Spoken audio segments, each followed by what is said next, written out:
Bonjour à tous, dans cette vidéo je vais vous présenter comment fabriquer un fourreau de muserolle. Donc voici le résultat final. Premièrement, il vous faudra choisir le tissu avec lequel vous voudrez fabriquer votre fourreau. Moi j'ai choisi de la polaire blanche. Pour cela, j'ai découpé dans un grand carré de polaire la longueur qui correspondait à celle de ma muserolle de mon side pull. Ensuite, j'ai calculé la largeur qu'il me fallait pour faire le tour, tout en faisant attention à garder de la place pour les scratchs. Voici les fameux scratchs. Ils sont sous forme de petits patchs ronds, adhésifs, et on trouve ça dans des magasins de bricolage sous forme de gros rouleaux, comme c'était un ruban adhésif en fait. Donc là j'ai coupé deux parties qui correspondaient à peu près au nombre de ronds que je pouvais coller sur la longueur de mon fourreau. À présent, nous allons coller les patchs un par un sur la longueur de notre tissu. Donc, il se trouve que on peut les coller de manière égale et bien répartie sur toute la longueur du tissu.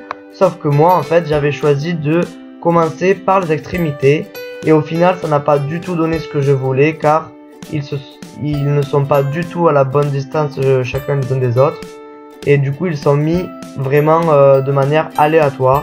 Mais ce n'est pas grave, l'essentiel c'est que nous puissions en mettre suffisamment pour que ça soit solide. Et l'essentiel c'est que ça tienne. Une fois la première rangée terminée, nous allons calculer où nous voulons coller la seconde rangée. Donc moi je choisis de faire un pli et ensuite de coller les patchs sur ce pli. Car je n'aimais pas trop le rendu quand je mettais bord à bord.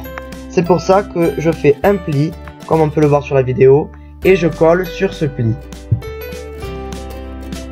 Pour cette étape, il était indispensable de connaître la largeur de la muserolle et de connaître la largeur de tissu indispensable à faire le tour de la muserolle, comme je vous disais en début de vidéo.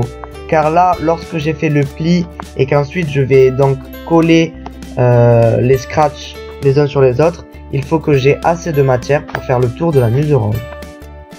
Voilà le résultat final. Maintenant que nous avons terminé notre fourreau, nous allons pouvoir l'essayer sur le side pull. N'hésitez pas à aller voir mon DIY précédent pour savoir comment j'ai fabriqué ce side pull avec seulement mon ancien filet et deux anneaux.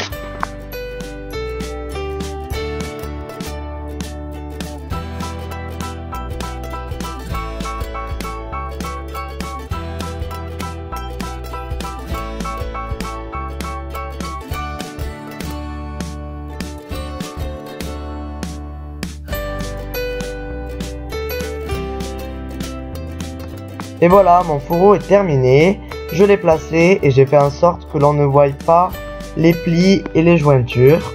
Et le résultat final me plaît bien, j'aime beaucoup.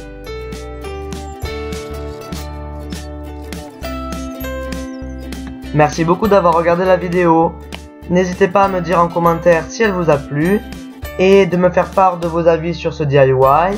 Envoyez-moi des photos de vos loulous portant leur nouveau fourreau. En attendant, je vous dis à la prochaine pour de nouvelles aventures. Ciao!